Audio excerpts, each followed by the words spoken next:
Hi అమ్మా చెప్పవా channel కు స్వాగతం. పురాణాల ప్రకారం త్రిమూర్తుల్లో ఒకడైన బ్రహ్మ సృష్టికర్త. అందరినీ బ్రహ్మ సృష్టిస్తే మరి బ్రహ్మను ఎవరు సృష్టించారు? ఒకవేళ స్వయంభువు అనుకున్నా ఎలా ఉద్భవించాడో ఎప్పుడైనా ఆలోచించారా? మీకు కూడా ఆ సందేహం వస్తే ఇదిగో దానికి సమాధానం. బ్రహ్మను ఎవరు సృష్టించారనే దాని గురించి వివిధ పురాణాల్లో వివిధ రకాలుగా చెప్పబడింది. బ్రహ్మాండ పురాణం ప్రకారం బ్రహ్మ హిరణ్య గర్భం నుండి జన్మించాడు. హిరణ్య గర్భం లేదా బ్రహ్మాండ పిండం మహత్ అనే శక్తి చేత సృష్టించబడింది. ఒకప్పుడు ప్రకృతి పురుషులు మాత్రమే ఉండేవారని, ప్రకృతిలో నిద్రాణమై ఉన్న సత్వ రజస్ తమో గుణాలు పురుషుడి చేత చైతన్యవంతమై ప్రకృతి సమతుల్యతకు భంగం కలిగిందని సాంఖ్యతత్వ శాస్త్రం చెప్తుంది. అప్పుడు ప్రకృతి నుండి మహత్ అనే శక్తి ఉద్భవించింది. విశ్వంలోనన్నీ మహత్లోనే ఉన్నాయని, ఇదే సమస్త సృష్టికి దారితీసిందని చెప్తారు. పురాణాల ప్రకారం మహత్ ఉద్భవించిన తర్వాతే మనస్సు, అహంకారం, పంచేంద్రియాలు వంటివన్నీ ఉత్పన్నమైనాయి. అంటే మహత్శక్తే భౌతిక శక్తి మిగిలిన వాటి విస్తరణకు కారణమైంది.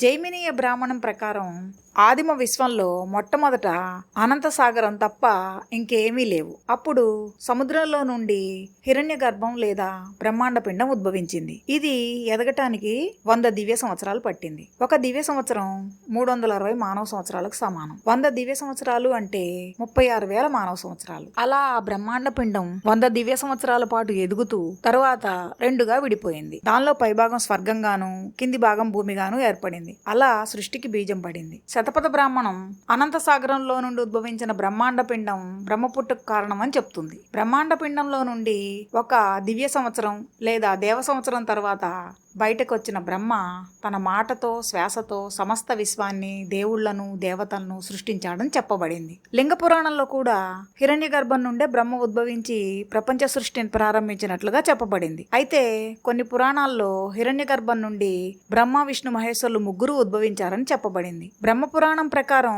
అనంత సాగరంలో నుండి సహజంగానే బ్రహ్మ ఉద్భవించాడు. ఆయన తామర పువ్వు మీద జన్మించాడు. ఆ తర్వాత సమస్త విశ్వాన్ని, అందులోని ప్రాణులను సృష్టించాడు. విష్ణు పురాణం ప్రకారం విష్ణువు నాభి నుండి వచ్చిన తామర పువ్వు నుండి బ్రహ్మ జన్మించినట్లు చెప్పబడింది. అనంత విశ్వంలో ప్రళయం వచ్చినప్పుడు సృష్టి మొత్తం దాని వల్ల నశించింది. ఆ సమయంలో క్షీరసాగరం మీద ఆదిశేషునిపై విశ్రమించి ఉన్న శ్రీ మహావిష్ణువు గాఢమైన తపస్సులో ఉంటాడు. అప్పుడు ఆయన నాభి నుండి స్వర్ణ కమలం లేదా బంగారు తామర పువ్వు పెరుగుతుంది.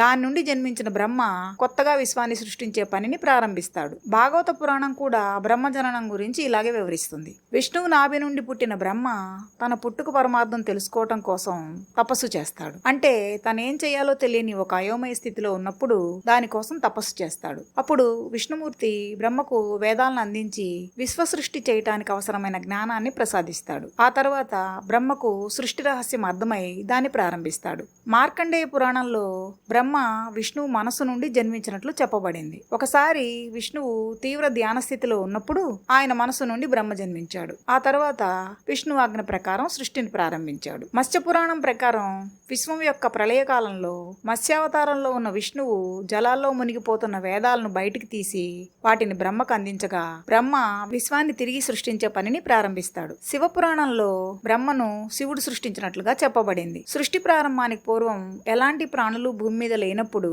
పంచముఖాలతో ఉన్న మహాదేవుడని శివుడు మాత్రమే ఉండేవాడు. వాటిలో ఒక ముఖం నుండి బ్రహ్మ జన్మించాడు. అప్పుడు సృష్టిని ప్రారంభించమని శివుడు బ్రహ్మను ఆజ్ఞాపించాడు. స్కంద పురాణం ప్రకారం శక్తి స్వరూపిణి అయిన పార్వతీదేవి ఈ సృష్టికి మూలం. ఆమె శక్తి నుండి బ్రహ్మ, విష్ణు, మహేశ్వరులు ఉద్భవించారు. ముగ్గురు 3 పనులను అంటే సృష్టి, స్థితి, లయలను స్వీకరించారు. ఇదే విషయాన్ని దేవి భాగవత పురాణం కూడా చెప్తోంది. ఆదిపరాశక్తి త్రిమూర్తులను సృష్టించి ముగ్గురికి 3 పనులు అంటే సృష్టి, స్థితి, లయలను అప్పగించి వాటిని చేయమని ఆజ్ఞాపిస్తుంది. బ్రహ్మను హిరణ్య గర్భుడని కొన్ని పురాణాలు చెప్పినప్పటికీ మరికొన్ని విష్ణువును హిరణ్య గర్భుడని పేర్కొన్నాయి. దీనికి కారణం విశ్వాన్ని హిరణ్యంతో పోలుస్తారు. మహాప్రళయ కాలంలో విష్ణువు విశ్వాన్ని తన గర్భమందు దాచి ఉంచి లోకాలను రక్షించాడని, అందుకే ఆయన హిరణ్య గర్భుడని ఇవి చెప్తున్నాయి. వేర్వేరు పురాణాల ప్రకారం వేర్వేరు కథనాలు ఉన్నప్పటికీ త్రిమూర్తులు వేర్వేరు కాదని ఒక్కటే పరబ్రహ్మ స్వరూపమని ఆధ్యాత్మికవేత్తలు అంటారు. త్రిమూర్తులైన ఈ ముగ్గురు 3 గుణాలకు అంటే సత్వ, రజస్, తమో గుణాలకు ప్రతినిధులు. విష్ణువు సత్వానికి లేదా సంరక్షణ రక్షణ శక్తికి ప్రాతినిధ్యం వహిస్తాడు. శివుడు తమస్కు అంటే వినాశన శక్తికి సూచిక. బ్రహ్మ